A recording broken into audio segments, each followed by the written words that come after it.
बिस्मिल्लाहिर्रहमानिर्रहीम। नाज़रीन अस्सलाम वालेकुम। मैं आदिश राजी, यह तुहाडा अपना चैनल पंजाबी पॉइंट। नाज़रीन मैं इत्थे मौजूद हाँ जामिया मस्जिद उस्मानिया रिजविया गौसिया, इत्थे मैं मौजूद हाँ माल रोड ते नाज़रीन इत्थे इबादत करन वास्ते असीं आए हैं। तमाम लोग जिहड़े इत्थे आ रहे हैं इबादत कर रहे हैं। तो नाज़रीन मैं अब तमाम जिहड़े मेरे वेखण वाले लोग हो तमाम नूं मैं अपील करना जनाब अज दी रात तुसीं इबादत करो, क्योंकि अज दी रात जिहड़ी बड़ी बरकत ते रहमत वाली रात है। अज दी रात अल्लाह ताला ने बड़ी फजीलत अदा की अज दी रात नूं। नाज़रीन हालात वाक़या जिहड़े हैं उस दे मुताबिक जनाब अपनी पाकिस्तान वास्ते दुआवां करनियां चाहिदियां ने। बिलखसूस जनाब पाकिस्तान जिहड़े हालात जा रहे हैं। अज दी रात जनाब हज़रत इमाम महदी अलैहिस्सलाम दा ज़हूर होया, क्योंकि मैं तो ज़हूर ही बोलना, क्योंकि मैं तो उन्हां दी विलादत नहीं बोल सकदा नौज़ बिल्लाह मिन ज़ालिका। क्योंकि इमाम जिहड़े होंदे उन्हां दा ज़हूर होंदा है, आमद होंदी है, नबियां दी आमद होंदी है, ज़हूर होंदा है। साडे वर्गे गुनहगार इंसान जिहड़े ने वो दुनिया ते पैदा होंदे ने, क्योंकि असां जिथे पैदा होने हैं उत्थे जनाब 40 दिन नमाज नहीं होंदी। जिथे इमाम वर्गी हस्तियां होंदियां ने उत्थे अल्लाह ताला वेखो अल्लाह दे घर दे भी हज़रत अली अलैहिस्सलाम दी आमद हुई तो अल्लाह दा पाक घर सी, तो यह भी अल्लाह दा पाक घर। तो अज दी रात जिहड़ी बड़ी इबादतां ते बरकतां वाली रात है। तो नाज़रीन जिथे असां पैदा होने हैं ना उत्थे मिट्टी चवाई जाती है। 40 दिन जनाब वाला नमाज नहीं होंदी, जगह नूं साफ पाक किया जाता है। उस तो बाद नमाज बंदा पढ़ सकता है, फ़र्ज़ अदा कर सकता है। तो जिथे इमामा का ज़हूर होंदा है, जिथे इमामा की आमद होंदी है, उत्थे जनाब तुहाडे सामने वेलो खाना काबा अल्लाह ताला दा जिहड़ा मकाम है बहुत अज़मत वाला मकाम है। साढ़े नबी हज़रत मुहम्मद सल्लल्लाहु अलैहि वसल्लम दुनिया के आखिरी नबी ने, सारे नबियां दे यानी कि सरदार नबी ने। 1,24,000 पैगंबर सरदार नबी हैं साढ़े। उस तो जेदा ईमान नहीं ना आखिरी नबी ते वो मुसलमान ही नहीं है। तो नाज़रीन जेदा ईमान नहीं है ना इमाम महदी अलैहिस्सलाम ते वो भी मेरा ख्याल है मुसलमान नहीं है, क्योंकि मुसलमान होना शर्त है। इमामत का दौर चल रहा है जनाब, इमाम महदी अलैहिस्सलाम, हज़रत ईसा अलैहिस्सलाम, हज़रत खिज़र अलैहिस्सलाम का ज़हूर होना है। उस तो बाद जनाब क़यामत आनी है। तो हालात वाक़या जिहड़े इस टाइम जा रहे हैं, असीं क़यामत की तरफ जा रहे हैं। इमाम महदी अलैहिस्सलाम की ज़हूर की निशानियाँ नज़दीक ने, क्योंकि जो इस वक्त दुनिया ते जुल्म बरबरीयत फस्तायत हो रही है जनाब, इस दे मुताबिक मेरा ख्याल है हालात वाक़यात इहो ही दसदे ने इमाम दा इंशाअल्लाह ज़हूर होने वाला है। क्योंकि इमाम ने आके इस दुनिया तो जदीदिया नूं ख़त्म करना है। तो इस वक्त जनाब सिर्फ पाकिस्तान साढ़े नूं दुआवां दी ज़रूरत है।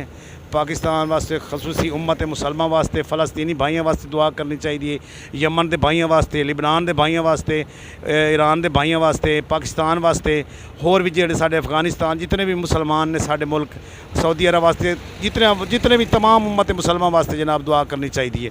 अल्लाह ताला इस दुनिया ते अपनी खसूसी रहमत फरमाए, बिलखसूस उम्मत मुसलमान ते अपनी खसूसी रहमत फरमाए। अज दी रात का सदका, अज दी रात बड़ी बरकतां ते रहमत वाली रात है। नाज़रीन मैं तुहानूं दसी जावां, क्योंकि इमाम तो बगैर कोई दौर अल्लाह ताला दा नहीं गुजरिया। क्योंकि हज़रत मुहम्मद सल्लल्लाहु अलैहि वसल्लम साढ़े आखिरी नबी ने। उस तो बाद जनाब इमामत का दौर शुरू हुए। पहले इमाम हज़रत अली अलैहिस्सलाम ने, आखिरी इमाम 12 इमाम जिहड़े आखिरी 12वां इमाम ने वो हज़रत मुहम्मद महदी हादी आखिरुल ज़मान ने। उस तो बाद जनाब इख्तिताम होना, दुनिया क़यामत आनी है। उस बाद निज़ाम जिहड़ा ना हशर दा शुरू होना, जनाब रोज़े क़यामत दा निज़ाम शुरू होना, इंसान की सज़ा जदा शुरू होनी है। तो कबर तो किसी ने पता ही नहीं, जो मर वजदा इंसान उस तो बाद जनाब पता नहीं की होंदा, अल्लाह ही बेहतर जानता जी। लेकिन साडा यकीन है, ईमान है, इंशाअल्लाह इमाम महदी अलैहिस्सलाम का ज़हूर होना है, हज़रत ईसा अलैहिस्सलाम ने नाल आना है, हज़रत खिज़र अलैहिस्सलाम का ज़हूर होना है। उस तो बाद जनाब क़यामत आनी है। इस दुनिया तो जी फस्तायत है वो जनाब हज़रत इमाम महदी अलैहिस्सलाम ने आके दूर करनी है। तो इंशाअल्लाह ताला जल्द ज़हूर होने वाला है साढ़े इमाम का। मैं नाज़रीन दसी जावां, एक चौक है, मैं चौक खला माल रोड का चौक है जनाब वाला मेरे सामने। एक चौक है नहर वाला पुल है, कनाल रोड। इत्थे जनाब इस वक्त जनाब जितने मैं वेखन वार्ड नाल कितने लोग मौजूद ने, तकरीबन मेरा ख्याल है कोई 7-8 बंदे यानी कि वार्ड वाले ड्यूटी दे रहे हैं, ड्यूटी सारे अंजाम दे रहे हैं। लेकिन जनाब एक छोटा जिहा चौक है, तो इस ते निज़ाम नूं कंट्रोल करने वास्ते 7 तो 8 वार्ड नाल इस टाइम मौजूद हैं।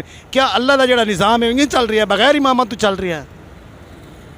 कैसी यानी कि साढ़े लोग ने, ऐसे लोग ने जिन्हों का ईमान नहीं है इस पर। लेकिन मैं आना जिन्हों का ईमान नहीं है वो मुसलमान ही नहीं है। ईमान होना शर्त है जनाब। इमाम महदी अलैहिस्सलाम का ज़हूर होना है, कुरान पाक लिखे हुआ है, बाकी किताबों लिखे हुआ है। मैं कोई अपने को गल नहीं करता पिया। जिस दा इस ते ईमान नहीं है ਉਹ ਜਨਾਬ ਮੁਸਲਮਾਨ ਹੀ ਨਹੀਂ ਹੈ। ਇਮਾਮ ਮਹਿਦੀ अलैहिस्सलाम ਦਾ ਜ਼ਹੂਰ ਹੋਣਾ ਹੈ, ਉਹਨਾਂ ਦੀ ਆਮਦ ਹੋਣੀ ਹੈ, ਉਸ ਤੋਂ ਬਾਅਦ ਕਿਆਮਤ ਆਣੀ। ਅੱਜ ਦੀ ਰਾਤ ਜਿਹੜੀ ਹੈ ਉਹਨਾਂ ਦੇ ਨਾਲ ਮੁਨਸਲਿਕ ਹੈ ਜਨਾਬ। ਅੱਜ ਦੀ ਰਾਤ ਜਿਹੜੀ ਇਮਾਮ ਮਹਿਦੀ अलैहिस्सलाम ਦੇ ਜ਼ਹੂਰ ਦੀ ਰਾਤ ਹੈ। ਉਸ ਤੋਂ ਇਲਾਵਾ ਹੋਰ ਬੜੀ ਫਜ਼ੀਲਤ ਹੈ। रसूल पाक हज़रत मुहम्मद सल्लल्लाहु अलैहि वसल्लम ने जनाब कब्रिस्तान जाके अपने लवायकीन ਜਿਹੜੇ दुनिया ते चले गए सन उन्होंने वास्ते दुआ करते सन, होर अपनी उम्मत वास्ते दुआ करते सन। इस तो इलावा होर बड़ियां फजीलतां ने अज दी रात दियां जनाब। अज दी रात अल्लाह ताला दा रिज़्क तकसीम होंदा है जनाब, मौत हयात सब कुछ जन्नत दोज़ख। अज दी रात अल्लाह ताला ने बहुत अजमत वाली रात बनाई है, क्योंकि अज दी रात जिहड़ी है ये इंसान जिहड़ा ना दुनिया ते रह के पता नहीं की गुनाह करता है, साल पूरा गुनाह करता है। उस तो बाद अल्लाह ने हर महीने की अपनी अपनी एक फजीलत बनाई है। शौबान की एक अपनी फजीलत है। शौबान की जनाब 15 शब्बे मेराज की रात जी उसकी एक अपनी फजीलत है। तो अगू रमज़ान शरीफ की एक अपनी फजीलत है। पिछे जो रजब मुरजब गुजरिया उसकी एक अपनी फजीलत है। तो नाजरीन जेडे हालात वाक़यात इस वक्त दुनिया से जा रहे हैं, इनू सिर्फ और सिर्फ मेरे ख्याल इमाम महदी अलैहिस्सलाम ही आके सही करनगे। इस तो इलावा और कोई ऑप्शन नहीं रह गया। जेडे बंदे कहते ना जी इमाम का ज़हूर होने वाला नज़दीक है, कम बिल्कुल ही नज़दीक है। इस वक्त इमाम के ज़हूर दी निशानियां अन करीब ज़हर होने वाली ने। तो इंशाअल्लाह मेरे इमाम ने आना तो इस दुनिया में आके बिल्कुल फसाइयत तो पाक करना है, यजीदियत तो फिरौनियत तो पाक करना है। इस तो इलावा कोई हल नहीं है। तो अल्लाह ताला अज दी रात के सदके साडे पाकिस्तान ते खसूसी करम फरमाया। जिहड़े हालात असीं जा रहे हैं, मुल्क साडा मुश्किल हालात च, बिल्कुल मुश्किल हालात च। तो अल्लाह ताला दे दुआ करनी चाहिए। अल्लाह ताला अज दी रात का सदका जनाब जिहड़े लोग मेरे वेख रहे हो दुआवां करो बिलखसूस अपनी उम्मत मुसलमान वास्ते, अपने वास्ते, अपने लवाहिकीन रिश्तेदारों वास्ते जिहड़े इस दुनिया तो चले गए हैं उन्होंने वास्ते उन्होंने अल्लाह ताला मगफरत फरमाए। तो अल्लाह ताला पाकिस्तान ते अपना खसूसी करम फरमाए। तो अल्लाह ताला पाकिस्तान के हालात बेहतर करे। पाकिस्तान जिंदाबाद, पाक फौज पाइंदाबाद। अल्लाह हाफिज़।